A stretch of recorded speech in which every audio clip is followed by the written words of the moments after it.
Hello everyone, good afternoon. तो चलिए हम लोग क्या पढ़ रहे थे? ह्यूमन रिप्रोडक्शन, है ना। कौन सा चैप्टर पढ़ रहे थे? Human reproduction. और ह्यूमन रिप्रोडक्शन में हम लोग पिछले क्लास में क्या चर्चा किए थे? Gametogenesis, right. क्या? गैमेटोजेनेसिस चर्चा किए थे। क्लियर है? चलिए ठीक है। यानी आज की क्लास में हम लोग क्या चर्चा करेंगे? मेंस्ट्रुअल साइकिल, है ना। मेंस्ट्रुअल साइकिल ये बहुत ही इंपॉर्टेंट चैप्टर है, ठीक है। जो पूरा ह्यूमन रिप्रोडक्शन है ये पूरा का पूरा इंपॉर्टेंट है। और साथ में हर एक टॉपिक चाहे वो फिर स्पर्मेटोजेनेसिस हो, है ना, oogenesis हो, क्लियर, या फिर मेंस्ट्रुअल साइकिल हो, सारे के सारे टॉपिक्स का वेटेज अच्छा है। यानी हर एक टॉपिक से यहां पे 5 नंबर का क्वेश्चन पूछने का जो पूरा संभावना रहता है। क्लियर? तो हम हर एक टॉपिक को हम देखेंगे अच्छे से। तो चलिए आज का जो टॉपिक है वो है मेंस्ट्रुअल साइकिल, है ना। और ये वैसे भी है हमारे हाइजीन पर्पज से, हमारे हेल्थ के हिसाब से भी ये बहुत इंपॉर्टेंट है, ठीक है। वैसे बायो का हर चैप्टर लगभग अगर जूलॉजी का बात करें तो हेल्थ के पर्पज से इंपॉर्टेंट है, ठीक है। बट कुछ को तो ज्यादा वेटेज देना पड़ेगा ना, है ना। तो चलिए, अगर अभी तक इस चैप्टर में, है ना, या फिर इस टॉपिक में कहीं भी कंफ्यूजन हो, ठीक है, या फिर आज से पहले मेंस्ट्रुअल साइकिल जहां भी पढ़े होंगे कोई भी कंफ्यूजन होगा तो आज बिल्कुल क्लियर हो जाएगा, ठीक है। क्या है? देखिए, हम लोग क्या बोलते हैं इसे? मासिक चक्र बोलते हैं ना। क्या बोलते हैं? मासिक चक्र। कितने दिनों का होता है? जल्दी से कमेंट करके बताइए। जो मेंस्ट्रुअल साइकिल होता है वो कितने दिनों का होता है?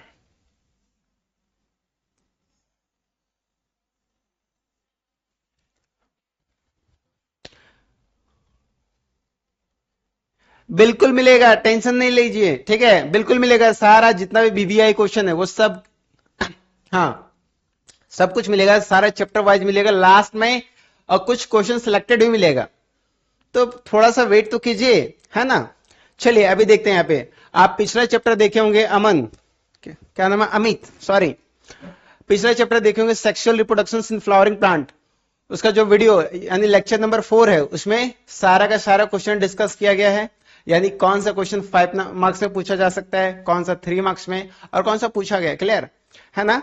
तो सेम इसी तरीके से जब ये चैप्टर का एंड होगा यानी कल, ठीक है, कल ये हमारा ह्यूमन रिप्रोडक्शन खत्म हो जाएगा, तो हम वहां पे देखेंगे कि कौन कौन सा क्वेश्चन है जो प्रीवियस ईयर में पूछा गया है और क्या संभावना बनता है कि इस साल पूछा जाए, ठीक है। तो उसके लिए निश्चिंत रहिए।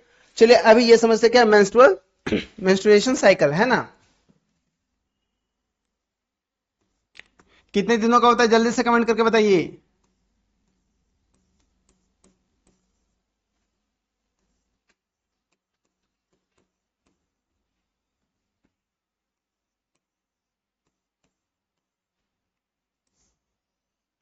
चलिए कमेंट देखिए, कितने दिनों का होता है जो ये मेंस्ट्रुअल साइकिल होता है, यानी पीरियड्स कितने दिन पे आते हैं, ये चक्र कितने दिनों का होता है? जल्दी से बताइए। 20 to 30 days, yes. 20 to 30 days, sorry 28 to 30 days, 28 to 30 days। कहीं के लिखा रहता है क्या? 29 से 30 दिन, है ना, 29 से 30 दिन। लेकिन ये वैरी भी करता है, ये कहीं कहीं मामलों में 30 से 35 दिन भी चला जाता है, ठीक है, और 21 दिन का भी होता है। क्लियर? बट हम ऑन एन एवरेज चर्चा करेंगे 29 से 30 दिन या फिर 28 से 29 दिन। क्लियर? 28 से 29 दिन, ठीक है।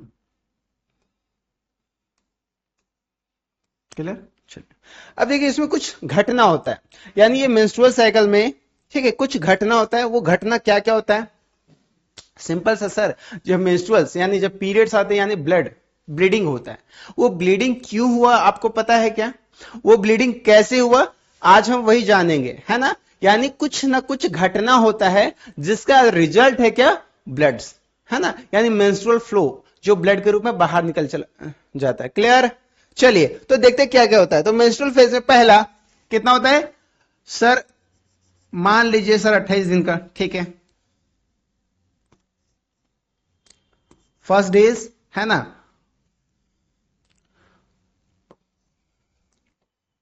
14 डेज, ठीक है, और यहां पे फिर 28 डेज ऑन एन एवरेज ले रहे हैं। क्लियर, ऑन एन एवरेज ले रहे हैं, है ना।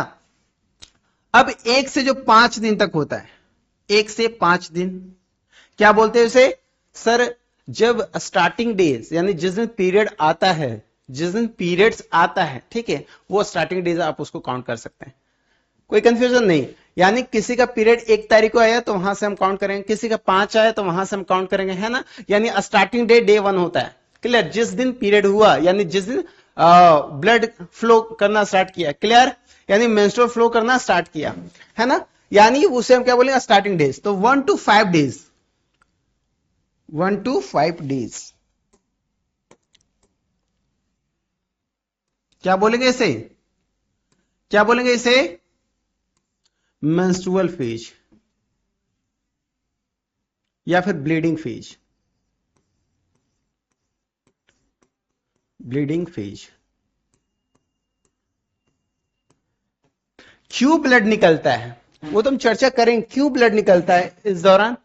सर, जो इंडोमेट्रियम जो होता है ना, यूट्रस का जो इंडोमेट्रियम, उसमें लाइनिंग होता है। वो लाइनिंग किस लिए होता है? ताकि अगर फर्टिलाइजेशन हुआ तो जायगोट को संभालने के लिए, लालन पालन करने के लिए। अगर जब कोई नया बच्चा आता है घर में तो हम लोग देखते हैं क्या करते हैं, झूला लेते हैं, अच्छा क्या करते हैं,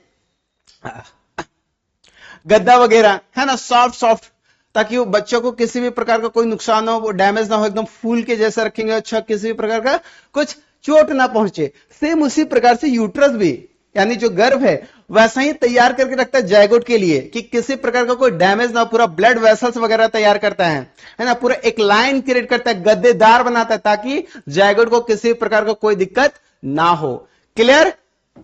तो लेकिन जब इसका आस विश्वास टूट जाता है, सब कुछ खत्म हो जाता है, तो क्या होता है? उसे ये टूट करके और फिर बाहर निकल जाता है, जिसे ही बोलते हैं क्या? Menstrual flow. जिसे क्या बोलते हैं? Menstrual flow. यानी हर महीने जो पीरियड्स के रूप में ब्लड बाहर निकल रहा है ना, वो क्या, वो कभी ना कभी वेट कर रहा होगा। किसके लिए? कि स्पर्म आएगा, फर्टिलाइज करेगा, जायगोट बनेगा और यहां पे ठहरेगा। बट ऐसा हुआ नहीं, तो इसलिए वो टूट करके बाहर निकल जा रहा है। क्लियर। यानी हुआ क्या ब्लीडिंग फेज में?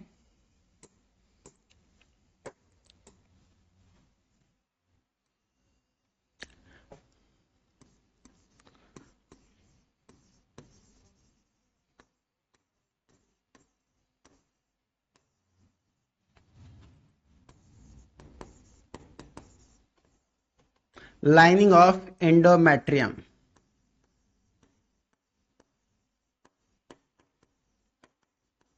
क्लियर। यानी जो अंदर का जो लेयर था, यूट्रस का अंदर का लेयर, एंडोमेट्रियम जो में जो लेयर था, वो क्या हुआ? झड़ गया, टूट करके बाहर निकल गया। इसलिए तो वही ब्लीडिंग यानी ब्लड के थ्रू बाहर निकल जाता है। ठीक है, ब्लड के थ्रू बाहर निकल जाता है, उसे क्या बोलते हैं? Bleeding phase. कब से कब तक होता है? ध्यान रखिएगा सर, 1 दिन से 5वें दिन तक। अच्छा, ये वेरी भी कर सकता है, किन्हीं का 4 दिन में पीरियड्स खत्म हो जाता है, किसी का 6 दिन भी लग जाता है, हो सकता है कभी कभी ज्यादा, मैक्स टू मैक्स 7 डेज भी चल जाता होगा हैवी ब्लीडिंग में, है ना। क्लियर। किन्हीं का 3 दिन में भी खत्म हो जाता है। तो ये डिपेंड करता है, बट हम एक अप्रोक्स लेके चल रहे हैं, जहां पे 1 to 5 डेज को क्या बोलते हैं? ब्लीडिंग फेज बोलते हैं। क्या बोलते हैं? ब्लीडिंग फेज या मेंस्ट्रुअल फेज बोलते हैं। क्या? Menstrual phase. जो नेक्स्ट है डे 6 से कब? डे 13 तक, 13 तक। ठीक है, day 6 to day 13।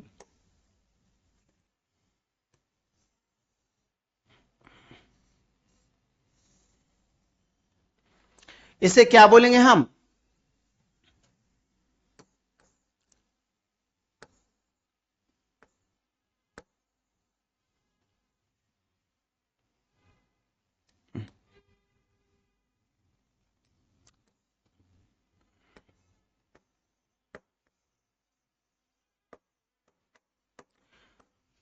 Proliferative phase.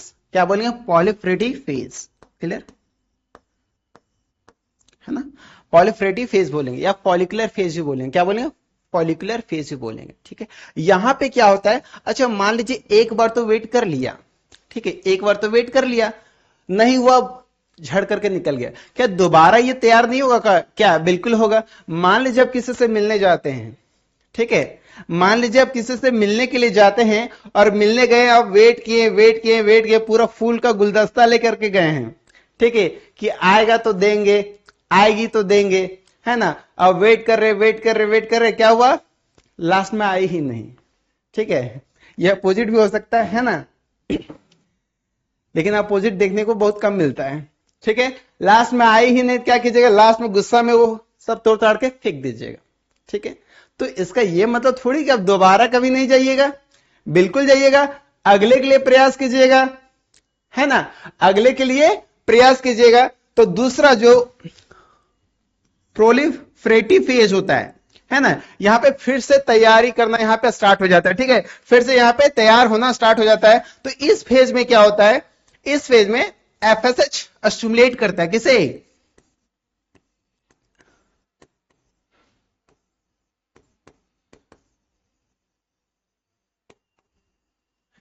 Primary follicles, follicles, follicles, ठीक है। और यहीं पे डेवलपमेंट होता है किसका, ग्राफेन फॉलिकल्स का, एंड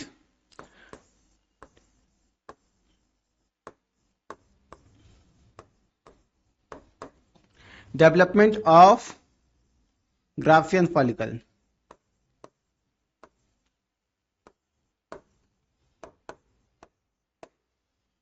ग्राफियन फॉलिकल्स, यानी फिर से एक नया, ठीक है, एग के लिए तैयार कर रहा अपने आप को, ठीक है। हम लोग फिर से सपने सजाते हैं ना कि चलो ये नहीं तो कोई और सही, क्लियर।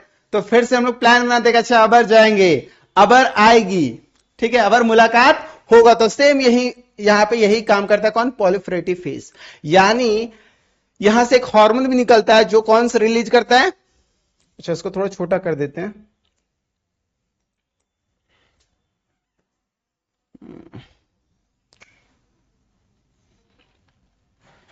हम्म,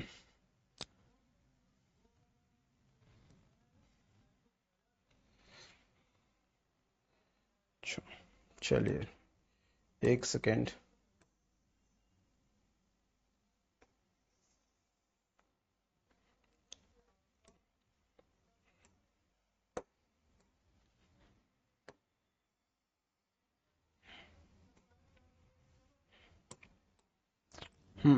कहां से कहां था सर, 6 से डे 13 तक, इसे क्या बोलते हैं, पॉलिफरेटिव फेज बोलते हैं। अच्छा यहां पे हुआ क्या सर, एफएसएच स्टिमुलेट करता है किसे, प्राइमरी फॉलिकल्स को, एफएसएच किसे स्टिमुलेट करते हैं सर, प्राइमरी फॉलिकल्स को, और वहीं से फिर ग्राफिन फॉलिकल्स भी डेवलप होता है। दूसरा बात, यही जो ग्राफिन फॉलिकल्स है, ध्यान दीजिएगा, ठीक है, यही ग्राफिन फॉलिकल्स है, ये क्या करता है, ये रिलीज करता है किसे, हॉर्मोन्स को, एस्ट्रोजन को,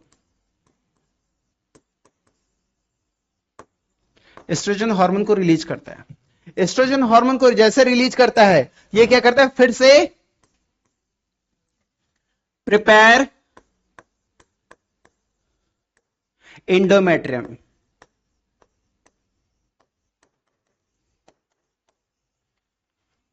ठीक है, यानी इंडोमेट्रियम का प्रिपरेशन को फिर से स्टार्ट कर देता है, ठीक है, it start the preparation of endometrium.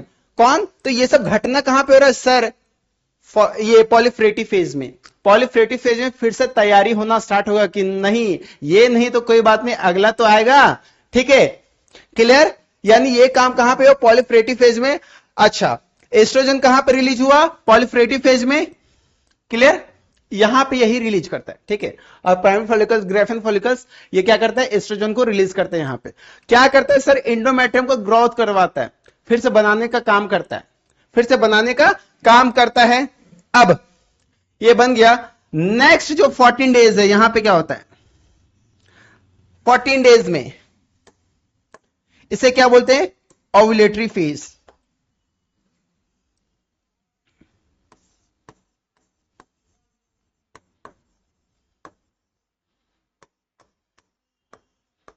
यहां पे क्या होता है सर, यहां तो सभी को पता होता है क्या, FSH and LH at peak, यानी FSH और LH क्या होते हैं, पीक पे होते हैं, यानी हाई होते हैं। क्लियर? कहां पे सर, ओव्यूलेटरी फेज में। और यहां क्या होता है, रिलीज होता है क्या, ओवम।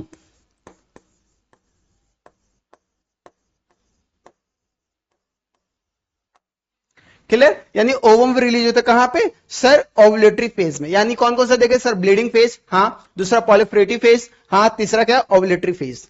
अब जो बचा, अब जो बचा क्या, डे 15 से लेकर के डे 18 तक, डे 15 से लेकर के डे 18 तक। चलिए,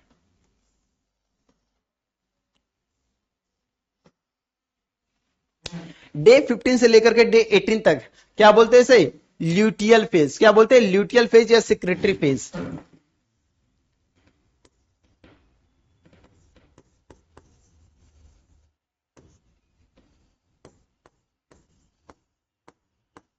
या फिर सिक्रेटरी फेज, ठीक है।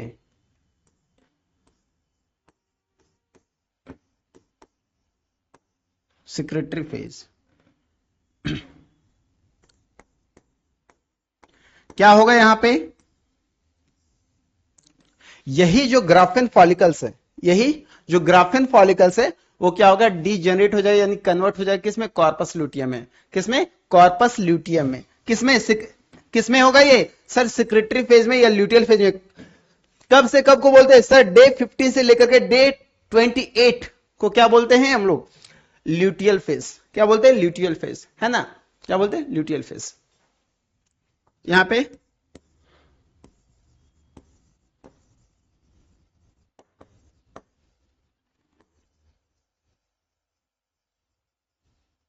ग्राफेन फॉलिकल्स किसमें कन्वर्ट हो जाते हैं सर, कॉर्पस लूटियम में।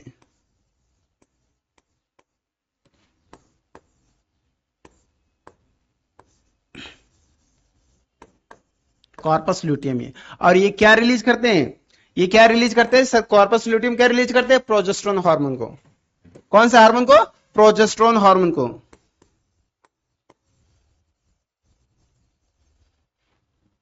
रिलीज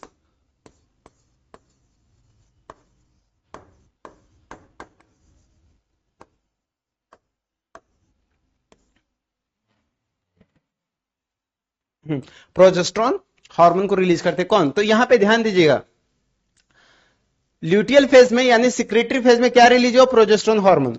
और एस्ट्रोजन कहां पे रिलीज हुआ, कहां पे सर, पॉलिफ्रेटिव फेज में। अगर फेज के बारे में बात किया जाए तो एस्ट्रोजन का काम क्या है सर, एंडोमेट्रियम का ग्रोथ करवाता है मेनली, ठीक है। और प्रोजेस्टेरोन का हार्मोन क्या है, वो मेंटेन करने का काम करता है। ये तो ग्रोथ करवाता है, लेकिन ये एंडोमेट्रियम को मेंटेन करने का काम करता है, ठीक है। ब्लड वेसल्स वगैरह पूरा तैयार करता है, ये भी करता है, ठीक है। ये ग्रोथ करता है, बट ये मेंटेनेंस का काम करता है। कौन, प्रोजेस्टेरोन। कौन, progesterone. Clear?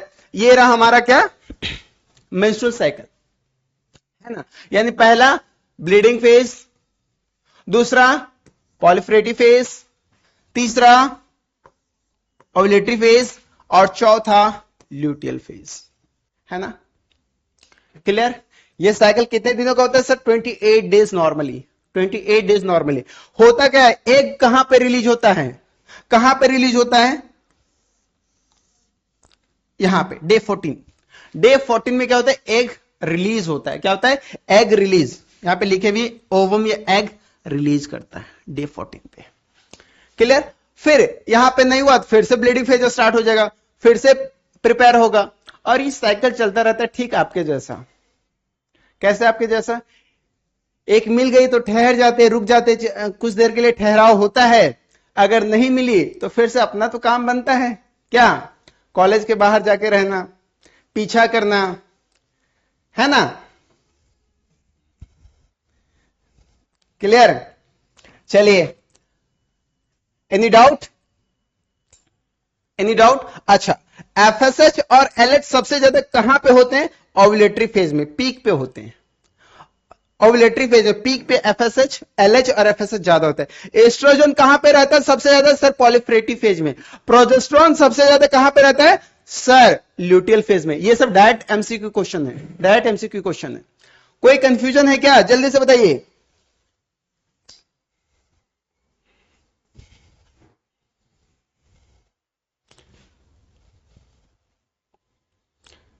Anjali Kumari, Lily Gupta, Amit,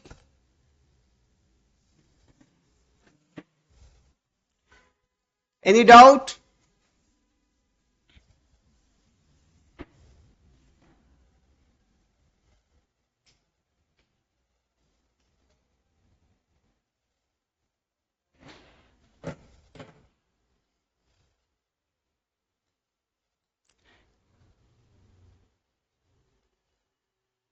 yes, आते हैं, बिल्कुल आते हैं, बट परेशान मत होइए, आराम से हो जाएगा। Good, very good. चलिए अब इसी को देखते हैं। यहां पे लिखा हुआ, आप चाहे तो सिर्फ इसको भी लिख सकते हैं, इनफ है। बाकी थोड़ा सा और चर्चा करते हैं, है ना। क्या है मेंस्ट्रुअल साइकिल? वही जो पढ़े, देख लेते हैं। ये एक साइक्लिक इवेंट है ना। एक साइक्लिक इवेंट है, कितने दिनों का होता है? 28 से 29 दिन का होता है ना। किस में होता है? मेल में या फीमेल में? इतना कॉमन सा क्वेश्चन गलत मत कीजिएगा, ठीक है। मेल में होता है या फीमेल में होता है? सर कैसी बात पूछ रहे हैं, ये तो फीमेल में होता है, ठीक है। अच्छा, लेकिन कुछ फिलोसफर्स ने, है ना, ये साबित करने की कोशिश की है कि मेल में भी, पूरा बात सुनिएगा, ठीक है, मेल में भी कुछ साइक्लिक चेंजेस होते हैं हार्मोनल लेवल पे। ऐसा नहीं कि पीरियड्स आता है मेल में, मेल में कोई पीरियड्स नहीं आता है, कोई ब्लड नहीं निकलता है, ठीक है, बट कुछ चेंजेस होते हैं, ठीक है, हार्मोनल चेंजेस होते हैं। क्या? हाँ, क्या चेंजेस होते हैं आप देखिएगा। अगर बॉयज को ऑब्जर्व कीजिएगा तो यहां पे कुछ स्टडीज के अनुसार जो टेस्टोस्टेरोन हार्मोन जो है ना, वो भी फ्लैक्चुएट करता है वीकली या मंथली बेसिस पे, ठीक है। वीकली या मंथली बेसिस पे आप देखिएगा कोई बॉयज, वो भी कुछ मंथ्स, अगर पूरे मंथ ऑब्जर्व कीजिएगा तो कुछ ऐसा क्षण आएगा पूरे मंथ में कि वो कैसा फील करेंगे? बहुत इरिटेट फील करेंगे, बहुत परेशान रहेंगे, बहुत व्याकुल रहेंगे, है ना। यानी वो हार्मोन्स चेंजेस होते हैं, ठीक है, हार्मोन्स चेंजेस होते हैं। बट कहीं पे ऐसा डायरेक्टली नहीं है कि, वो तो साफ जाहिर सी बात है कि पीरियड्स आते हैं, बट हाँ हार्मोन्स चेंजेस होते हैं वहां पे। यहां भी तो वही हो रहा है ना, बस ब्लड के रूप में बाहर निकल रहा है, बट ये एग्जैक्टली सेम नहीं है, ठीक है, क्लियर। लेकिन हाँ हार्मोनल चेंजेस होते हैं, थोड़ा बहुत फ्लैक्चुएशंस होता है टेस्टोस्टेरोन लेवल में, क्लियर, ठीक। अच्छा, menstrual cycle is also seen in other primates में भी देखा जाता है, जैसे बंदर वगैरह, ठीक है, सब में क्या होता है? मेंस्ट्रुअल साइकिल तो होता है ना। Menstrual cycles include the ovarian cycles and uterine cycle, ठीक है। अच्छा, जब मेंस्ट्रुअल साइकिल चलते रहते तो यहां पे क्या दो घटना हो रहा है? क्या दो घटना नजर आ रहा है क्या सर? एक तो हम बात कर रहे हैं क्या, यहां पे इंडोमेट्रियम वगैरह पूरा डेवलप हो रहा है, यानी गर्भाशय पूरा तैयार कर रहा है अपने आप को, ताकि जायगोट आएगा और हम उसका स्वागत करेंगे। हाँ सर, ये समझ आ गया। यानी ये कहां पे चल रहा है? यूट्रस में चल रहा है। कहां पे? यूट्रस में चल रहा है। दूसरा हम बात करें कि ग्राफिन फॉलिकल्स वगैरह के बारे में, प्राइमरी फॉलिकल्स डेवलप हो रहा है ग्राफिन फॉलिकल्स में, यानी ओवरी के बारे में बात कर रहे हैं। तो दोनों साथ साथ चलते हैं, साइमल्टेनियसली चलते हैं, क्लियर, क्लियर, ठीक है। यानी ओवेरियन साइकिल्स में इंक्लूड रहता है और यूट्राइन साइकिल भी, ठीक है। Changes in the uterus, oviduct and vagina और मेंस्ट्रुअल साइकिल कुछ स्टेप्स में होते हैं। जैसे पहला कौन सा है, जल्दी से बताइए? मेंस्ट्रुअल फेज, दूसरा प्रोलिफरेटिव फेज, तीसरा ओव्यूलेटरी फेज और चौथा ल्यूटियल फेज, क्लियर। चलिए, है ना, ये तो देख चुके हैं। 1 to 5 डेज क्या मेंस्ट्रुअल फेज रहता है, और proliferative phase 5 to 13 days, ovulatory phase 14 days और luteal phase 15 to 28 days. Any doubt? No sir, कोई डाउट नहीं है। नेक्स्ट देखिए क्या होता है यहां पे मेंस्ट्रुअल फेज में, क्या होता है? मेंस्ट्रुअल फ्लो होता है, यानी ब्लड बाहर निकलता है। हाँ सर पता है ना। It last up to 3 to 5 days, यानी 3 दिन से 5 दिन तक नॉर्मली जो ब्लड है वो बाहर निकलता है। दूसरी बात, कभी कभी ऐसा होता है, कभी कभी क्या ऐसा होता है कि ब्लड जो है ये जो पीरियड्स समय पे नहीं आता है ना, कि सर आप तो बोले कि 28 डेज और 29 डेज के बीच में आ जाता है, जरूरी नहीं है। ठीक है, ये जरूरी नहीं है कि पीरियड हमेशा 28 टू 29 डेज में ही आ जाएगा। सब क्लियर, ये भी डिपेंड करता है आपके डाइट पे। जितनी भी गर्ल्स या महिलाएं, ठीक है, वो जानती होगी कि हाँ मेरा जो पीरियड्स है वो फ्लैक्चुएट करता है। क्लियर, चलिए। menstruations occur in the release ovum not fertilized and it result in the breakdown of endometrium lining and rupture the blood vessels। क्या होता है जो निकलता है ब्लड? सर एंडोमेट्रियम का जो लाइन होता है ना अंदर वाला, वो रप्चर कर जाता है, यानी टूट जाता है। जितने ब्लड वेसल्स वगैरह उससे कनेक्टेड होते हैं ताकि न्यूट्रिशन प्रोवाइड करने के लिए, है ना, पूरा डेवलपमेंट के लिए, तो सबके सब टूट जाते हैं, है ना। एंड कहां से? वजाइना के थ्रू बाहर निकल जाते हैं हर month. Lack of menstruations indicate the pregnancy and it may also be cause due to the stress and poor health. बहुत इंपॉर्टेंट लाइन है, बहुत इंपॉर्टेंट लाइन है। क्यों इंपॉर्टेंट लाइन है? क्योंकि यहां पे क्या लिखा है कि अगर किसी को पीरियड मिस हुआ तो ये क्या है, किस चीज का साइन है? प्रेगनेंसी का साइन। बट इसमें डरिए नहीं, अगला लाइन भी पढ़ लीजिए। ठीक है, क्या कि जरूरी नहीं है कि पीरियड मिस हुआ तो आप प्रेगनेंसी अचीव कर लिए सो। ठीक है, क्लियर? ठीक है, अब यहां पे जब भी, ये जरूरी नहीं कि पीरियड मिस हुआ तो आप प्रेगनेंसी अचीव कर लिए सो। क्यों? क्योंकि अगर आप डाइट प्लान अच्छा नहीं ले रहे हैं, आप बहुत ज्यादा स्ट्रेस कंडीशन में रहते हैं, ठीक है, आप बहुत ज्यादा स्ट्रेस कंडीशन में रहते हैं, तो उस केस में भी क्या हो सकता है? पीरियड डिले हो सकता है। यानी डेट पे तो मिस हो गया, जिस डेट में आपका पीरियड होने वाला था वो तो मिस हो गया। क्लियर? ठीक है, हाँ। तो यानी क्या लैक ऑफ मेंस्ट्रुएशन वैसे तो इंडिकेट करता है क्या कि प्रेगनेंसी, यानी अगर जो महिला प्रेग्नेंट हो जाती है तो उन्हें पीरियड होता है क्या? नहीं होता है।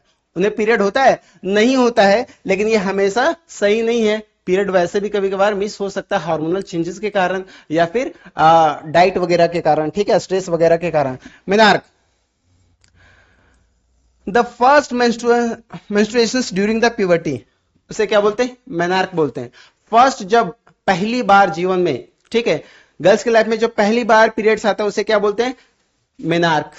और जल्दी से बताइए कि जब पीरियड स्टॉप होता है, यानी at the age of 45 to 50, यानी किन्हीं किन्हीं वेरी करके 40 भी हो जाता है, तो उस केस में हम लोग क्या बोलते हैं? जल्दी से बताइए। जब पीरियड स्टॉप होता है तो हम क्या बोलते हैं? जल्दी से बताइए।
Menopause, menopause, menopause.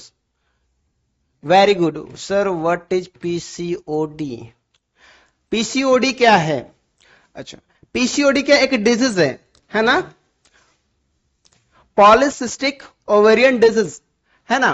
यानी इसमें होता क्या है कि ओवरीज बहुत ज्यादा हार्मोन्स सिक्रीट करने लगता है, एंड्रोजन हार्मोन, मेल्स हार्मोन्स, जिसके कारण जो फॉलिकल्स होते हैं, जिसके कारण जो फॉलिकल्स होते हैं वो प्रॉपरली मैच्योर नहीं हो पाते और छोटे छोटे फॉलिकल्स में कन्वर्ट हो जाते हैं, यानी बनना स्टार्ट हो जाता है, जिसके कारण आपको देखिएगा बहुत ज्यादा क्या होता है, पीरियड इरेगुलर वगैरह हो जाता है ना।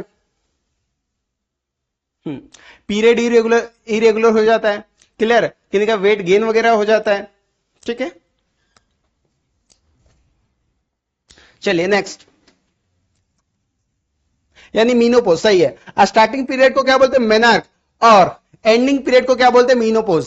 क्लियर। नेक्स्ट जो फेज है क्या, फॉलिकुलर फेज, जिसके बारे में हम देख लें, बस रिपीट कर रहे हैं क्या, it start from the 5th day after the मेंस्ट्रुएशंस and complete with in the 8 to 12 days. Clear. इस फेज में क्या होता है सर, इस फेज में एफएसएच स्टिमुलेट करता है, एफएसएच स्टिमुलेट करता है, और प्राइमरी फॉलिकल्स का क्या होता है, डेवलपमेंट होता है, और प्राइमरी फॉलिकल से क्या होता है, ग्राफियन फॉलिकल्स का डेवलपमेंट होता है। क्लियर। जो यहां पे हम देख चुके हैं, आप देखिए, है ना, क्या FSH stimulate the primary follicles and development of the Graafian follicles. Clear, ठीक। और वही एस्ट्रोजन हार्मोन को क्या करता है, सिक्रेट करता है, कौन, ग्राफियन फॉलिकल। यहां पे एस्ट्रोजन हार्मोन्स का लेवल बहुत हाई होता है, प्रोजेस्टेरोन का लो होता है। ऐसा नहीं कि बिल्कुल नहीं होता, हाँ नेग्लेजिबल आप बोल सकते हैं, बट थोड़ा बहुत होता ही है, क्योंकि जो मैक्सिमम हार्मोन्स प्रोड्यूस होता है वो कॉर्पस ल्यूटियम से होता है, किसका, प्रोजेस्टेरोन का। नेक्स्ट, एस्ट्रोजन हार्मोन क्या करता है, proliferation of rupture the uterine endometrium, यानी एंडोमेट्रियम को बनाने का काम करता है, जो अभी हम देख रहे थे, है ना। दूसरा, and mucus lining of the oviduct, development of secondary sexual character, जितने भी सेकेंडरी सेक्सुअल कैरेक्टर है, ब्रेस्ट वगैरह का डेवलपमेंट, ठीक है, हिप वगैरह ब्रॉडर होता है फीमेल्स में, इसके लिए कौन रिस्पॉन्सिबल है, तो है एस्ट्रोजन हार्मोन्स, ठीक है। And suppression of FSH secretions and secretions of LH, यानी ल्यूटिनाइजिंग हार्मोन को सिक्रेट करता है कौन, एस्ट्रोजन। नेक्स्ट, ओव्यूलेटरी फेज में ये दोनों पीक पे होते, कौन कौन, एफएसएच और एलएच। अभी हम चार्ट के हेल्प से भी हम देखेंगे, ठीक है। Rapid secretions of LH induce, और इसी फेज में, ओव्यूलेटरी फेज में अचानक से क्या हो जाता है, एलएच बढ़ता है। क्लियर, एलएच बढ़ता है, जिसके कारण ओवम रिलीज होता है, और ओवम कब रिलीज होता है, day of 14 in menstrual cycle, ठीक है, day of 14 in menstrual cycle. देखिए सर, सिलेबस कब कंप्लीट होगा, 25 जनवरी, ठीक है, 20 to 25 जनवरी को सिलेबस कंप्लीट हो जाएगा। और ऐसा ये मत समझिए कि सर इतना लेट से सिलेबस कंप्लीट होगा, सिलेबस कंप्लीट हो चुका है, this is a crash course. Clear, तो क्रैश कोर्स में जो पढ़ाया जा रहा है उसे रिवाइज करते रहिए, ठीक है, उसे रिवाइज करते रहिए। ऐसा नहीं कि सर सिलेबस तो कंप्लीट हो जाए उसके बाद हम देखेंगे, तो फिर एक दो लाइन है ना, बहुत फेमस है, क्या, कि आंखों को मूंद लेने से अंधेरा ना जाएगा, एग्जाम में वो भी देखना पड़ेगा जो देखा ना जाएगा। क्लियर, तो इसलिए हाँ, फोकस कीजिए और पढ़ने पे ध्यान दीजिए, साथ साथ ये रिवीजन ही हो रहा है, ये सिलेबस कंप्लीट नहीं हो रहा है, समझे। नेक्स्ट, सिक्रेटरी फेज, इसमें क्या होता है, after ovulation the Graafian follicles transformed into the corpus luteum, और यही कॉर्पस ल्यूटियम है जो प्रोजेस्टेरोन को रिलीज करता है। क्या करता है, प्रोजेस्टेरोन को रिलीज करता है। अब इसको एक चार्ट के माध्यम से देखेंगे कि कौन सा हार्मोन कब हाई होता है, कब लो होता है। ज्यादा कुछ दिक्कत लेने वाली बात है नहीं, है ना, बहुत सिंपल है। देखिए, जो चीज हम अभी तक पढ़े उसी को बस चार्ट के फॉर्म में दर्शाया गया। देखिए कैसे, मेंस्ट्रुएशंस, ठीक है,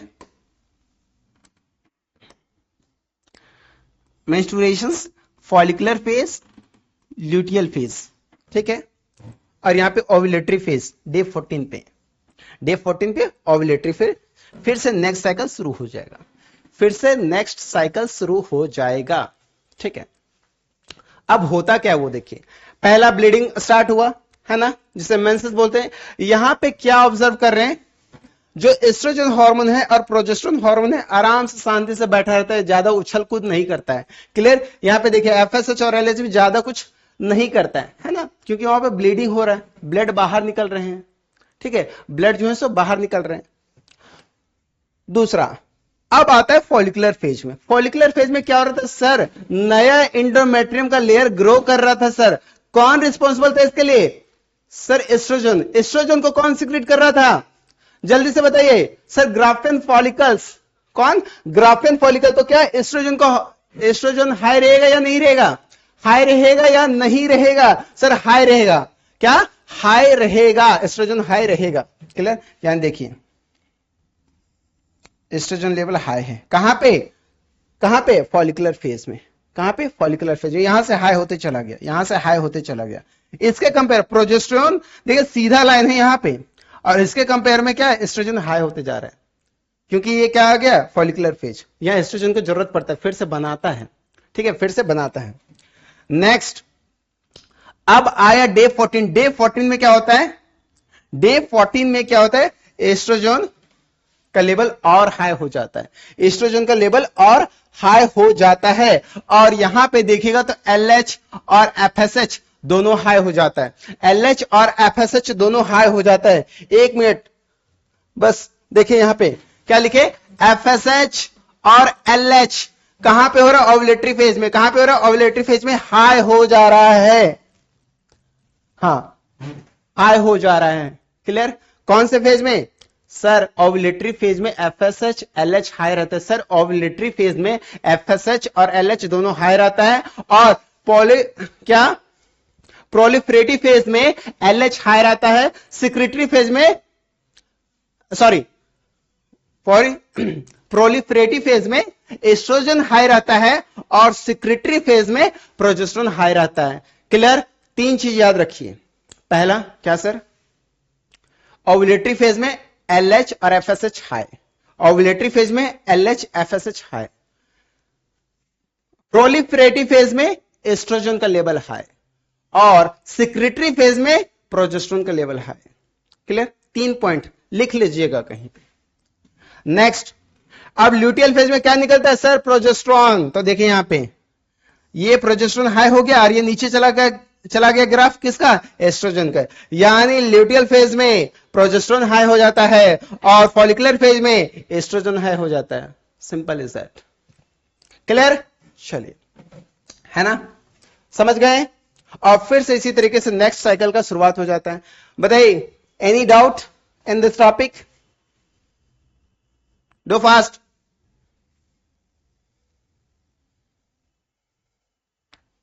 डू फास्ट।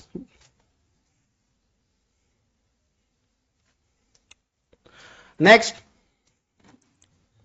यहां से डायरेक्टली क्वेश्चन पूछे जा चुके हैं। ठीक है, 3 मार्क्स में, यहां से भी और पीछे से भी, ये भी, ये 5 मार्क्स। हाँ, यहां से भी क्वेश्चन पूछता है। ये चार्ट को भी बना दीजिएगा, अगर मेंस्ट्रुअल साइकिल का है तो ये आप चार्ट को भी बना दीजिएगा, थोड़ा बहुत लिख दीजिएगा इसे, तो आप पूरा मार्क्स ला सकते हैं। ठीक है, बस कलर वगैरह थोड़ा सा, कलर तो यूज नहीं कर सकते हैं, हाँ, बट पेन का सही से इस्तेमाल करना है, पेन और पेंसिल का सही से इस्तेमाल करना है, ताकि आपका जो कॉपी लगे ना वो थोड़ा सा अट्रैक्टिव लगे। ठीक है, कॉपी थोड़ा सा अट्रैक्टिव बनाना है।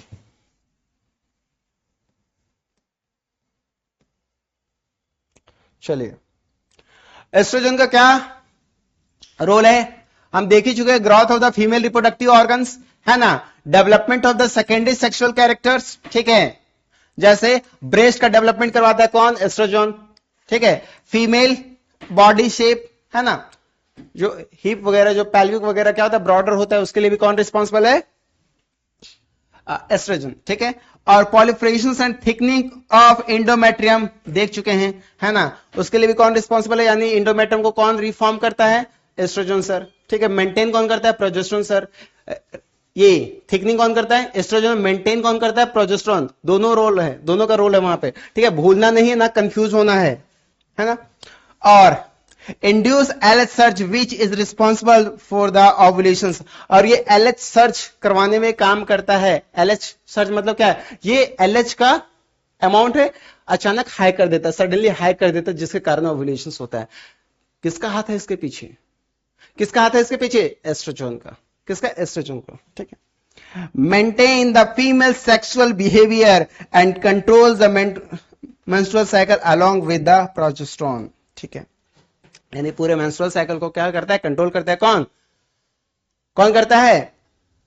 एस्ट्रोजन और प्रोजेस्टेरोन दोनों मिलकर करते हैं। ठीक है, और जो भी सेक्सुअल बिहेवियर आता है, सेक्सुअल अर्ज आता है फीमेल्स में, किसके कारण आता है? एस्ट्रोजन के कारण फीमेल्स में। क्लियर? ठीक है। नेक्स्ट,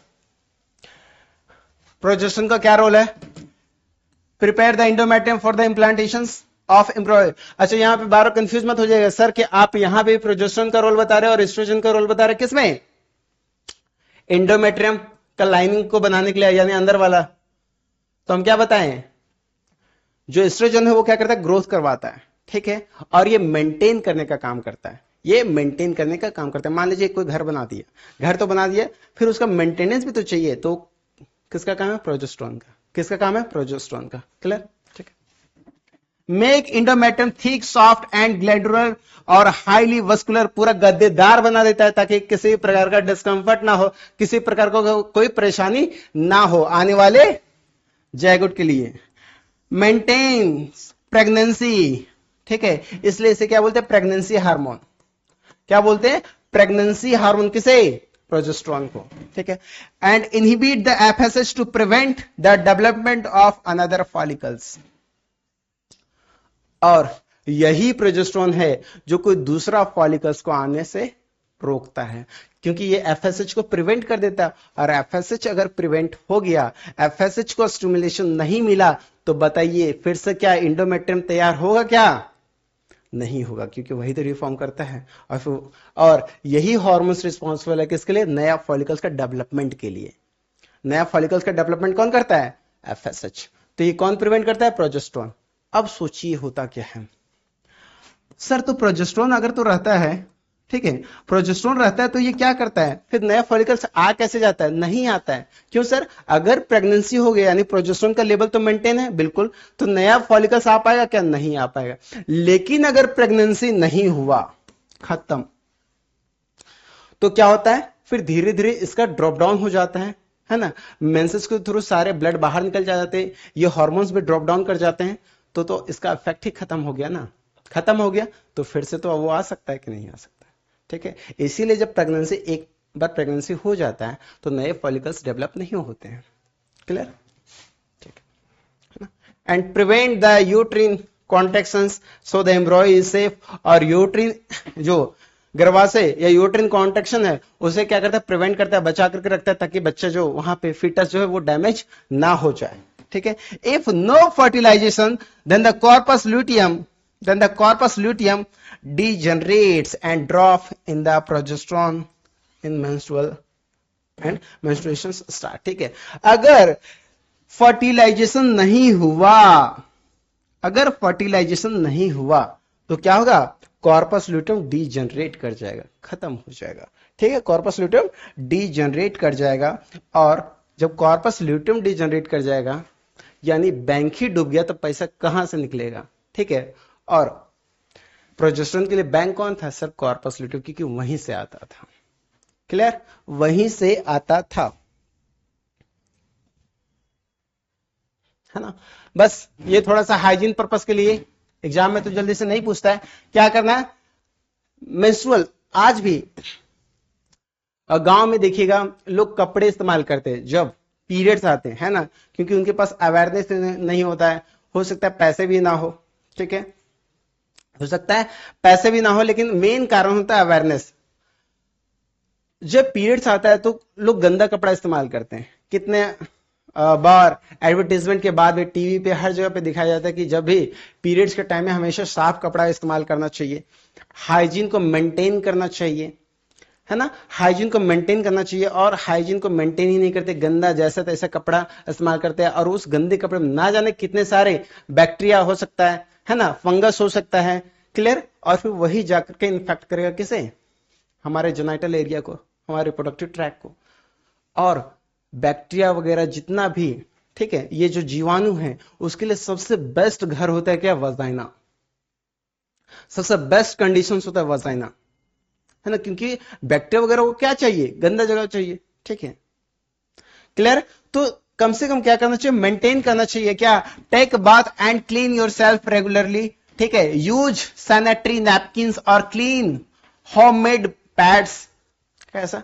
जो मार्केट से मिलता है ना, सैनिटरी पैड, या फिर अगर घर में भी बना रहे हैं या कपड़ा भी इस्तेमाल कर रहे हैं तो एटलीस्ट कम से कम क्लीन होना चाहिए।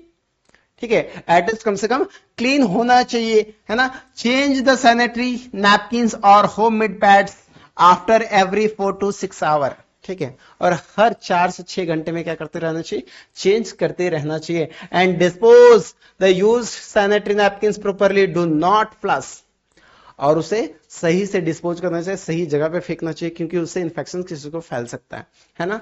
After handling the napkins wash hand with the shop, ठीक है, और उसके बाद आप जैसे भी किसी चीज को डिस्पोज कर रहे हैं, है ना, उसके बाद साबुन से हाथ वगैरह जरूर धोइए, अपने आप को क्लीन जरूर कीजिए, क्योंकि वो बहुत ही डर्टी होता है ना, इन्फेक्शन फैलने का बहुत ज्यादा चांसेस होता है।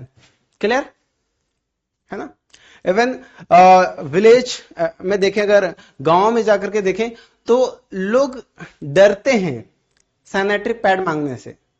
सोचिए, हम अभी भी उस जमाने में जी रहे हैं, है ना, जहां पे लोग कुछ प्राइवेसी के लिए या फिर कुछ अपने हेल्थ को लेकर के दुकानों में मांगने से डरते हैं। और हम बात करते हैं क्या क्या बात करते हैं कि हमारा देश बहुत महान है। हम एजुकेट तक नहीं कर पा रहे हैं गांव में जाकर के, है ना। क्लियर।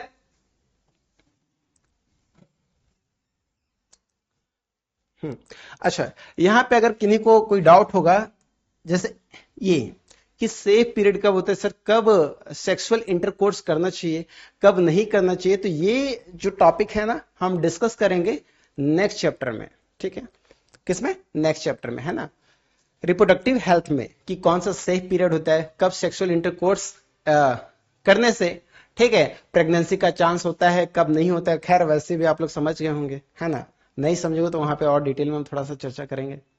यहाँ पे तो हम समझाए ही नहीं कि कब ये होना चाहिए, लेकिन हम नेक्स्ट चैप्टर में हम उसे एक्सप्लेन करेंगे। क्लियर। इसमें किसी प्रकार का कोई दिक्कत, जल्दी से बताइए। फिर एक और टॉपिक पढ़ेंगे, क्या, फर्टिलाइजेशन और इम्प्लांटेशन। जल्दी से बताइए, एनी डाउट, एनी डाउट।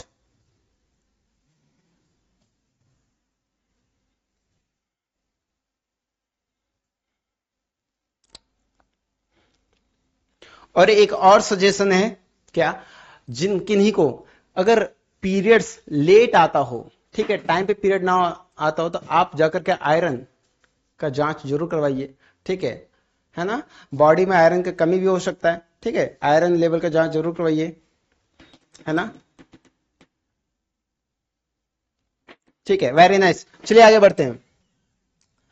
अब क्या हुआ, नेक्स्ट हमारा काम क्या है सर, फर्टिलाइजेशन। नेक्स्ट काम क्या है, फर्टिलाइजेशन, क्योंकि यहां से जो सेकेंडरी oocyte है, जो सेकेंडरी oocyte है, वो तो अब छूटने की कगार पे आने वाला है।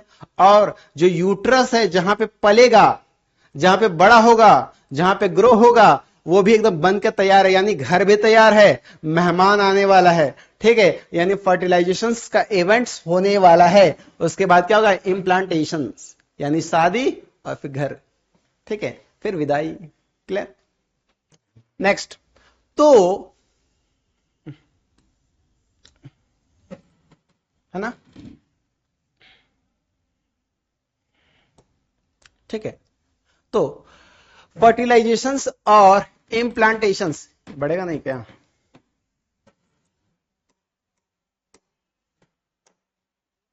अच्छा चलिए छोड़िए, फर्टिलाइजेशन और इम्प्लांटेशन, है ना। यानी फर्टिलाइजेशन के लिए सर पहले स्पर्म ओवम तक तो पहुंचे तो सही, ठीक है, स्पर्म पहले ओवम तक पहुंचे तो सही, तभी तो हम फर्टिलाइजेशन के बारे में बात करेंगे। अगर शादी के बारे में आप बात करें तो कम से कम बारात लेके तो आए, है ना, दुल्हन तो बैठी हुई, दुल्हन कौन, एग, दुल्हन कौन, egg sir, ovum, ovum, secondary oocyte sir, secondary oocyte। क्या होता है, ये भी काम नहीं कर रहा है, देखिए क्या मुसीबत है।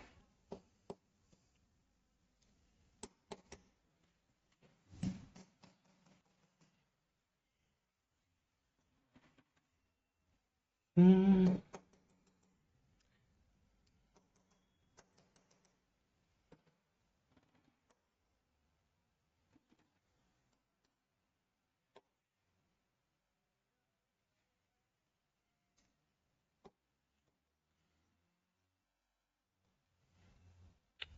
चलिए, है ना, यानी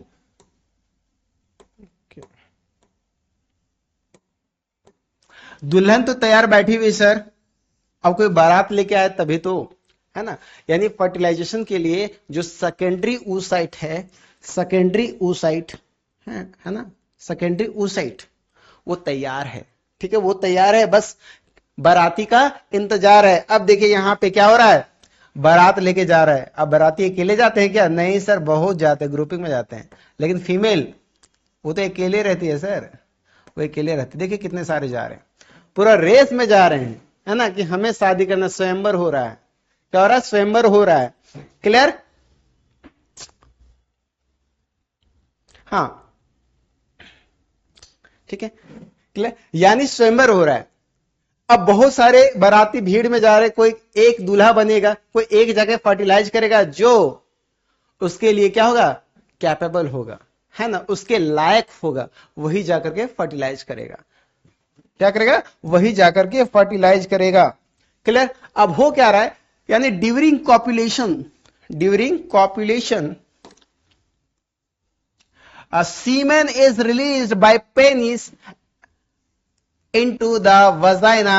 This is called insemination. यानी insemination क्या किसे बोलते हैं? Inseminations, यानी सीमेन कहां जाता है? वजाइनल ट्रैक पे, है ना। वजाइना में जो सीमेन रिलीज होता है कब? ड्यूरिंग सेक्सुअल इंटरकोर्स, है ना, सेक्स के दौरान, ठीक है, उस टाइम जब सीमेन वजाइनल ट्रैक पे, यानी यहां पे क्या हो रहा है? डिस्चार्ज हो रहा है, ठीक है, डिस्चार्ज हो रहा है, उस प्रोसेस को क्या बोलते हैं?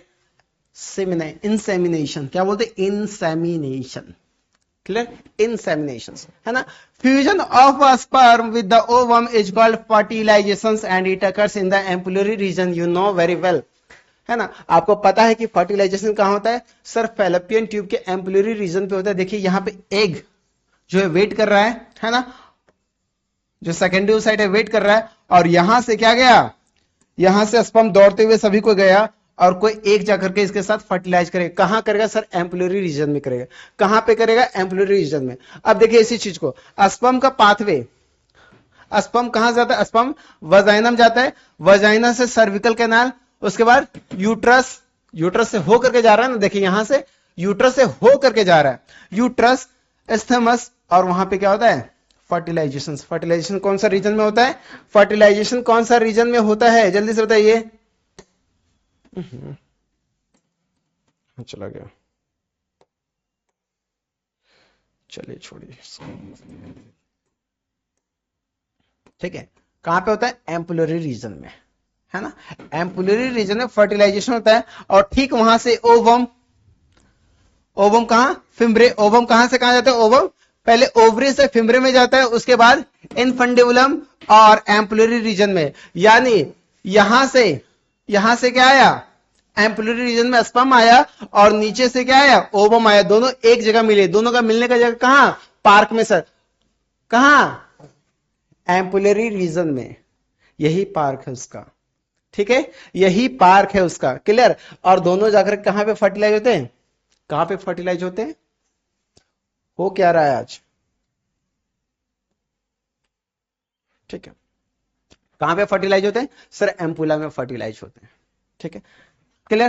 Now, the fertilization happens only if the ovum and sperm are transported simultaneously. So, all the copulations do not lead to the fertilizations and pregnancy. यानी कहने का मतलब, अगर इधर स्पर्म दौड़े हुए जा रहा है और यहां पे दुल्हन तैयार ही नहीं, यानी एग रिलीज ही नहीं हुआ, तो क्या फर्टिलाइजेशन होगा? क्या नहीं होगा सर। मान लीजिए यहां पे दुल्हन तैयार है और उधर से बाराती आया ही नहीं, यानी स्पर्म आया ही नहीं, तो क्या फर्टिलाइजेशन होगा? क्या शादी होगा? क्या नहीं होगा। अच्छा ठीक है, दूसरा केस मान लेते हैं कि मान लीजिए दुल्हन आज सज सवर के बैठी हुई है, तैयार होकर के बैठी हुई है, और स्पर्म आ रहा है 6-7 दिन के बाद बैलगाड़ी से, ठीक है, बैलगाड़ी से आ रहा है। अब उसके बाद आया तो क्या ब्याह हो पाएगा? क्या नहीं सर, मेकअप ही उतर जाएगा, मेकअप खत्म, है ना। जब मेकअप ही नहीं रहेगा थोड़ी शादी के लिए बैठेगी, तब भी फर्टिलाइजेशन नहीं हो पाएगा। क्लियर। अब एक और सिनेरियो मान लीजिए, स्पर्म टाइम पे पहुंच गया है, स्पर्म टाइम पे पहुंच गया है और उधर दुल्हन मेकअप ही कर रही है, यानी रिलीज ही नहीं हुआ है, तो फर्टिलाइजेशन हो पाएगा क्या? नहीं सर, नहीं हो पाएगा।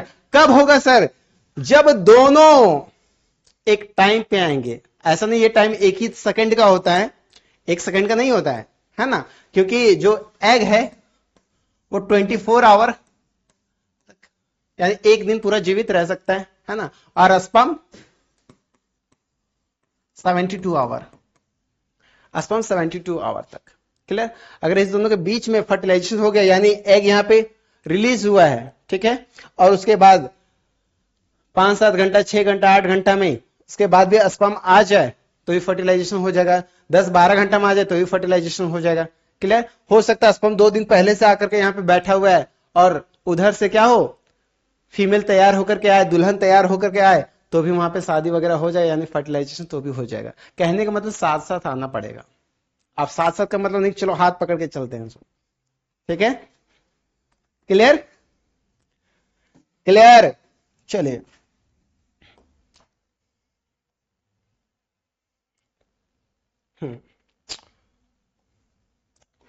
अब इस प्रोसेस को थोड़ा सा ध्यान से समझिएगा। हम यहां पे क्या यूज कर रहे हैं, क्या यूज कर रहे थे, थोड़ा सा ध्यान से देखिए। सेकेंडरी oocyte सर, क्या यूज कर रहे थे? Secondary oocyte। अब देखिए, अब ये प्रोसेस पूरा है। अगर फर्टिलाइजेशन वैसे 5 नंबर में आता है तो ये आपको पूरा लिखना पड़ेगा, आपको पूरा लिखना पड़ेगा, ध्यान रखिए, है ना, ये पूरा लिखना पड़ेगा ये। और अगला जो बताएंगे सो पूरा प्रोसेस 5 मार्क्स में आता है, ठीक है, ये पूरा आपको लिखना पड़ेगा। देखिए होता क्या है, सिंपल सी बात है। स्पर्म उधर से, ये देखिए ये क्या है, ओवम, और ये क्या आ रहा है, स्पर्म, है ना, ठीक है, ये स्पर्म आ रहा है। प्रॉपर स्पर्म बना नहीं, बट आप समझिए वैसा ही कोशिश करते हैं। क्लियर।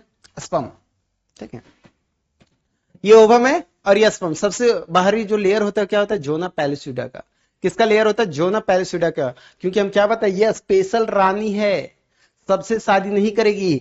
सब उधर से तो क्या करेगा, मुंह उठा के तो चला आएगा, सब मुंह उठा के चला आएगा, है ना, चारों तरफ से बाराती लेकर के आ गया पूरा, ठीक है, चारों तरफ से आ गया है। लेकिन ये सबसे शादी करेगी क्या? नहीं सर, स्वयंवर होगा, यानी जिसके पास ज्यादा शक्ति होगा, ज्यादा ताकत होगा, वही इसे क्या करेगा, शादी कर पाएगा। क्लियर। यानी सबसे पहले मुलाकात किससे होगा, इसका बॉडीगार्ड से, जिसका नाम क्या है, जोना पैलिस्यूडा। यानी sperm contact the zona pellucida and prevent entry of more sperm, यानी जो पहले आकर के घुस गया वही सफल होगा, यानी उसी के साथ फर्टिलाइजेशन होगा।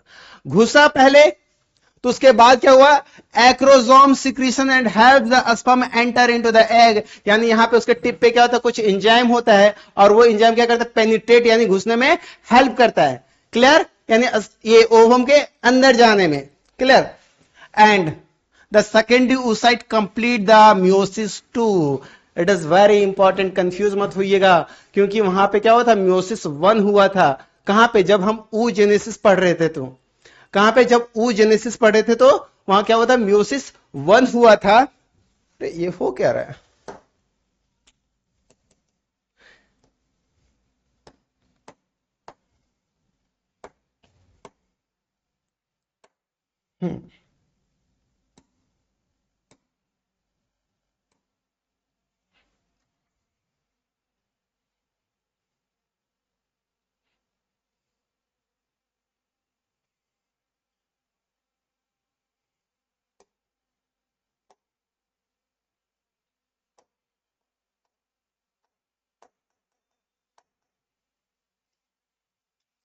Just wait.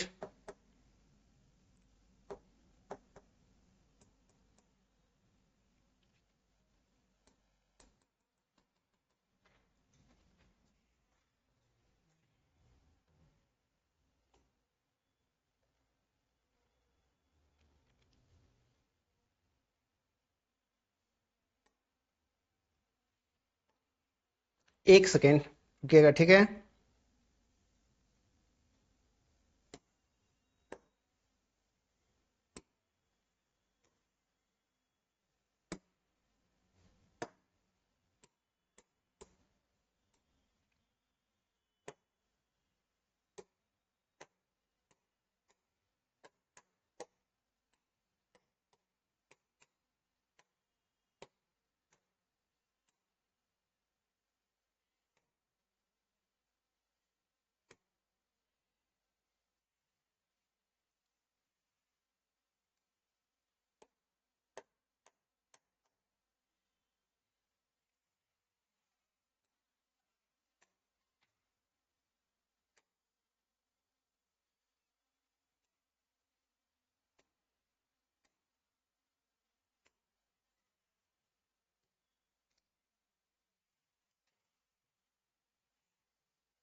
चलिए देखिए, थैंक यू वेट करने के लिए। चलिए अब स्टार्ट करते हैं, है ना। हम यहाँ क्या देख रहे थे, क्या देख रहे थे यहाँ पे कि सर एग है, उधर से बाराती आ गया है, यानी स्पर्म आ गया है। कोई एक घुसेगा, आउटर लेयर कौन सा है सर, जोना पैलिस्यूडा का है ना। यानी sperm contact the zona pellucida and prevent the entry of more sperm. और एक स्पर्म घुसने के बाद, एक स्पर्म घुसने के बाद क्या दूसरा स्पर्म घुसता नहीं है, ठीक है, घुस नहीं पाता। क्यों? क्योंकि ये जो जोना पैलिस्यूडा है ना, ये ऊपर वाला लेयर क्या हो जाता है, टाइट हो जाता है ना, कवर करके रख लेता है अपने आप को, जिसे क्या बोलते हैं, फास्ट ब्लॉक। क्या बोलते हैं, फास्ट ब्लॉक। यानी ये ब्लॉक हो जाता है, फास्ट ब्लॉक। ये 1 से 3 सेकेंड के अंदर ये बंद हो जाता है। एक बार स्पर्म अगर घुस गया तो ये तुरंत बंद हो जाता है, जिसे क्या बोलते हैं, फास्ट ब्लॉक। क्या बोलते हैं, फास्ट ब्लॉक। फिर दूसरा क्या होता है, स्लो ब्लॉक, है ना, जिसमें क्या होता है, कॉर्टिकल रिएक्शंस होता है, यानी वो परमानेंटली हो जाता है। ये टेम्पोररी बेसिस पे होता है, यानी ये बंद होता है। 1 से 3 सेकंड के अंदर क्या हो जाता है, ये क्लोज हो जाता है। क्लियर। अभी पहले देखते हैं यहां पे, अब इसके स्पर्म के जो हेड पे क्या है सर, यहां पे एंजाइम वगैरह भरा हुआ रहता है, जो इसे पेनिट्रेट यानी उसे छेद करके घुसने में हेल्प करता है। क्लियर। अच्छा, है ना। यानी acrosome secrete the sperm, acrosome secretions helps the sperm enter into the egg. यानी अगर एग के अंदर घुस गया, क्या हुआ, secondary oocyte complete the meiosis 2 and the form ovum and secondary polar body. और यहां पे होता है मियोसिस 2 किसका, oogenesis में जो हुआ था मियोसिस 1, मियोसिस 1 जो हुआ था, उसके बाद मियोसिस 2 कहां पे होता है, फर्टिलाइजेशन के टाइम होता है। फर्टिलाइजेशन के टाइम होता है, सेकेंडरी oocyte कंप्लीट करता है मियोसिस 2 और क्या बनाता है, ओवम बनाता है। सर क्या बोल रहे हैं सर, पूरा का पूरा कंफ्यूज कर दिया, बिल्कुल सही बोल रहे हैं। और उस टाइम से जो रिलीज हो रहा था, सो जो आ रहा था, सो बन ठन के तैयार था, वो क्या था, सेकेंडरी oocyte। क्या था, सेकेंडरी oocyte। वो अपना जो डिवीजन है वो कहां कंप्लीट करता है, कहां कंप्लीट करता है, तो कंप्लीट करता है कब, फर्टिलाइजेशन के समय में। फर्टिलाइजेशन के समय में वो अपना मियोसिस 2 कंप्लीट करता है और एक पोलर बॉडी बनाता है और दूसरा ओवम। इतना दिन से कहां मरा हुआ था वो मेटाफेज में रेस्ट कर रहा था। कहां पे, मेटाफेज में। क्लियर। कहां पे रेस्ट कर रहा था, मेटाफेज में। क्लियर, ठीक है। अब nuclei of sperm and ovum fuse and form the diploid zygote. और फिर स्पर्म और ओवम का दोनों का न्यूक्लियस मिलेगा, फर्टिलाइज करेगा और बन जाएगा जायगोट, जिसका था इंतजार, जिसका था इंतजार। क्लियर है ना। अब यहां से डिवीजन स्टार्ट हो जाएगा। क्या होगा, डिवीजन स्टार्ट हो जाएगा। जायगोट बन गया, जायगोट बन गया, डिप्लॉयड जायगोट बन गया। अब देखिए यहां पे क्या, जायगोट, जायगोट बन गया। अब इसमें होगा डिवीजन। क्या होगा, डिवीजन, डिवीजन होगा। यानी ये टूटेगा तभी तो बड़ा होगा, डिवाइड कर करके ही तो बड़ा होगा, डिवाइड कर करके ही तो बड़ा होगा। हाँ सर, तो देखिए, यानी क्लीवेज स्टार्ट होगा, 2 सेल से 4 सेल बनेगा, 4 से 8 बनेगा, 8 से 16 बनेगा, और जब 16 सेल बन जाएगा तो इसी को क्या बोलेंगे, ब्लास्टोमेयर्स। जब 16 सेल बन जाएगा तो क्या बोलेंगे इसे, ब्लास्टोमेयर। क्या बोलेंगे, ब्लास्टोमेयर।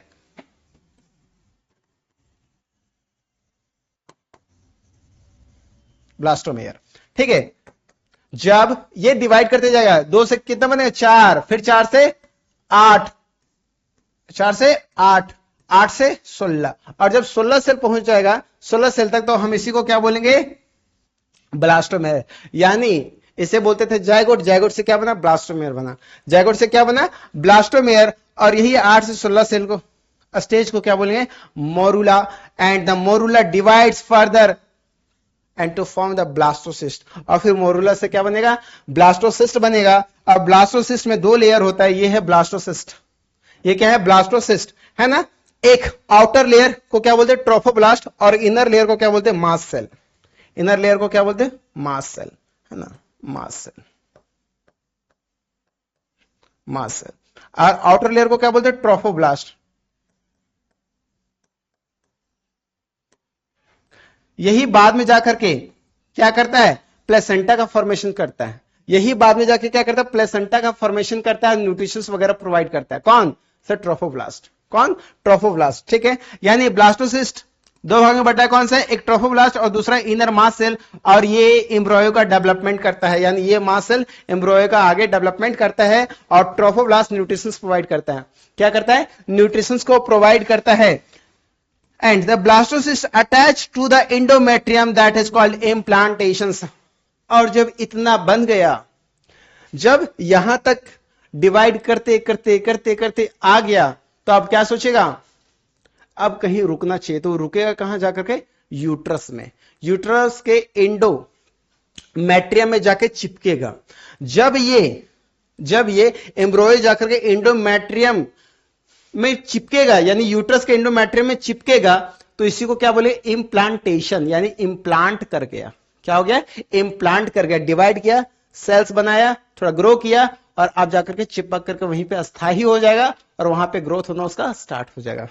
क्लियर है ना। यानी कौन चिपकता है, ब्लास्टोसिस्ट। कौन चिपकता है, ब्लास्टोसिस्ट चिपकता है, ठीक है। Inner cell mass differentiate and into the 3 germ layers, ecto, meso and endo, and the 3 germ layer gastrula form the embryo। और यही क्या बनाता है, फिर एम्ब्रॉयो का डेवलपमेंट करता है। यानी ये 3 लेयर में बढ़ जाता है। कौन कौन सा, कौन कौन सा,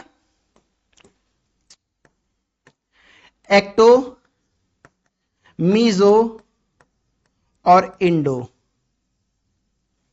एक्टो, मीजो और इंडो क्या है सर, ये जब हम लोग अब बताते, हम लोग टिश्यू पढ़े ना 11th में, पढ़े ही होंगे। तो कौन कौन सा टिश्यू पढ़ते हैं, epithelial tissue, connective tissue, muscular tissue, neural tissues, है ना। तो हम लोग पढ़ते हैं ना कि जो एपिथेलियल टिश्यू उसका ओरिजिन क्या है सर, एक्टो, मीजो, इंडो तीनों है। तो वो यहां से ओरिजिनेट हुआ है, एक्टो से, ठीक है। मस्कुलर, कनेक्टिव टिश्यू और मस्कुलर टिश्यू कहां से ओरिजिनेट हुआ है सर, यहां से ओरिजिनेट हुआ है, मीजो से। इसलिए बोलते हैं मीजोडर्मल इन ओरिजिन। कई बार आप पढ़े होंगे तो देखेंगे कि इट्स ओरिजिन इज मीजोडर्मली, ठीक है। हार्ट इज मीजोडर्मली, यानी वो मीजोडर्म से ओरिजिनेट हुआ है। क्लियर। और जो न्यूरल टिश्यू है वो कहां से, इंडोडर्म से ओरिजिनेट हुआ है। Clear, endoderm. इसलिए बोलते हैं इसका ओरिजिन इंडोडर्म से, ओरिजिनेट मतलब यहां से फॉर्म हुआ है, यहां से फॉर्म हुआ है, ठीक है। क्लियर। चलिए अब बस इसी को थोड़ा सा देखते हैं। ये हमारा क्या रहा, ओवम, है ना। ये क्या रहा, ओवम, और ये क्या है, स्पर्म। क्या है, स्पर्म। क्या किया, फर्टिलाइज किया, यानी फर्टिलाइजेशन हुआ। फर्टिलाइजेशन हुआ, क्या बना, ये 2 cell stage, 2 cell stage, 2 cell stage, ठीक है। 2 सेल स्टेज बना, है ना। 2 सेल से क्या बनेगा, 4 सेल, और 4 सेल से 8 सेल, 8 सेल से क्या, मोरूला, यानी यहां पे लिखा हो ओवम। आज तो अलग ही इसका नखरा है ना। ओवम और स्पर्म क्या किए, मिले, तो क्या हुआ, फर्टिलाइजेशन। फर्टिलाइजेशन के बाद 2 सेल स्टेज बना, 2 सेल से 4, 8, ठीक है, और 16, और तब जाकर के क्या ब्लास्टोसिस्ट का फॉर्मेशन हुआ, जो जाकर के इंडोमेट्रियम से अटैच करता है, जो जाकर के इंडोमेट्रियम से अटैच करता है, और उसी प्रोसेस को क्या बोलते हैं, इम्प्लांटेशंस। उसी प्रोसेस को क्या बोलते हैं, इम्प्लांटेशंस। ये क्या, इनर मास सेल्स, और ये क्या, ट्रोफोब्लास्ट। ये ट्रोफोब्लास्ट क्या करता है सर, आगे जाकर के प्लेसेंटा का फॉर्मेशन करता है, न्यूट्रिशंस प्रोवाइड करता है, और इनर मास सेल्स एम्ब्रॉय का फॉर्मेशन करता है, 3 जर्म लेयर बनाता है, एक्टोडर्म, मेसोडर्म और इंडोडर्म। ठीक है, क्लियर? जल्दी से बताइए। और ये इंपॉर्टेंट है, ये देख लीजिए, यहां से नहीं दिख रहा है?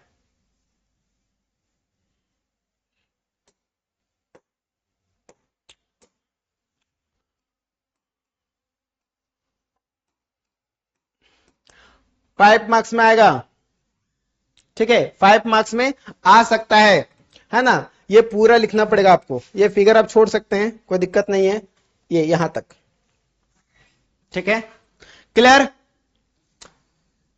क्लियर है? यस। तो बस अब यहां से शॉर्ट क्वेश्चन भी पूछे जाते हैं, पीछे बताएं क्या, एस्ट्रोजन और प्रोजेस्टेरोन का, है ना, दोनों के बीच का क्या डिफरेंस है।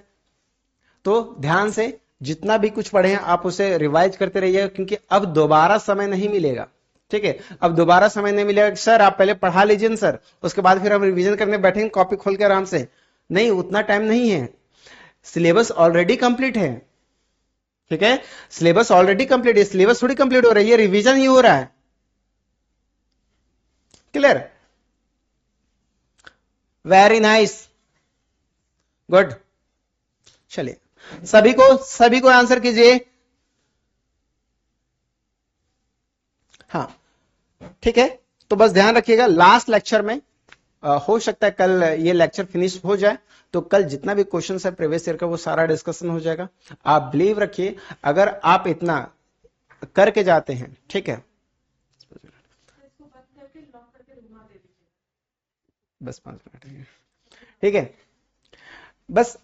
हाँ, तो यहां पे जितना भी जो पढ़ाया जा रहा है, बस उसको एकदम गांठ बांध लीजिए, और उसको तो आपको लिखना ही है, प्रैक्टिस करना है, बार कॉपी में लिखना है, बार कॉपी में लिखना है, जितना चाहे उतना प्रैक्टिस कीजिए, हमेशा प्रैक्टिस कीजिए। अभी से जो टाइम है आपका एग्जाम तक, वो सिर्फ और सिर्फ पढ़ने पे जाना चाहिए, खाना पीना सोना बस, और उसके बाद पढ़ना, ठीक है। सोइए भी आराम से, ऐसा नहीं, हम ये नहीं बोले कि एकदम 4 घंटा सोए, कोई जरूरी नहीं 4 घंटा सोने का, कोई जरूरी नहीं है, आप कम से कम 6 से 7 घंटा आराम से नींद लीजिए, लेकिन उसके बाद रील्स मत देखिए, ठीक है। प्रॉब्लम ये सोने में नहीं होता है, कभी भी नहीं होता सोने में, ठीक है। जो मोबाइल में चला जाता है ना फोन, हाँ, जो मोबाइल फोन में हमारा टाइम चला जाता है, बस खराब वही हो जाता है। क्लियर? तो साथ साथ रिवाइज करते जाइए, हम 12 बोल रहे, साथ साथ रिवाइज करते जाइए। लास्ट में सोचिएगा वो कभी नहीं आता, लास्ट कभी होता ही नहीं है, ठीक है। चलिए, वेरी गुड। और एक इंफॉर्मेशन उनके लिए, किनके लिए, जो यूट्यूब पे देख रहे हैं, ठीक है, यूट्यूब पे देख रहे हैं, है ना। अगर आप हमारे से जुड़ना चाहते हैं, ठीक है, तो हमारा क्रैश कोर्स चल रहा है जिसका प्राइस है 299, ठीक है। इसमें कंप्लीट बायो,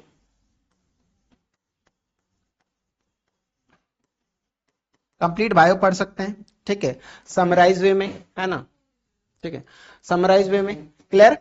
और साथ साथ जितना भी PYQ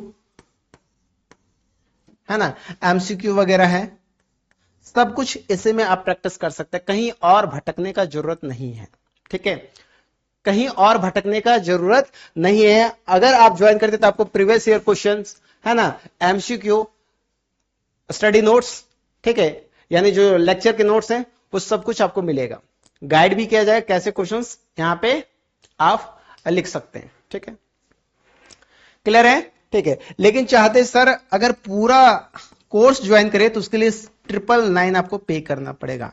इसमें फिजिक्स केमिस्ट्री मैथ्स भी मिल जाएगा, है ना, physics chemistry math bio computer science सब कुछ इसमें इंक्लूडेड है, सारा सब्जेक्ट, ठीक है, सारा जो सब्जेक्ट आप 999 में क्या कर सकते हैं, पढ़ सकते हैं।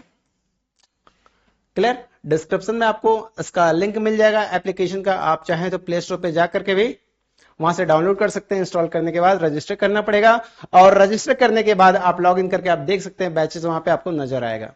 क्लियर? ठीक है, समय बहुत कम बचा हुआ है, तो ये ध्यान रखना जरूरी है कि कौन सा चीज पढ़े, कौन सा ना पढ़े। ठीक है, मिलते हैं अगले क्लास में। Thank you.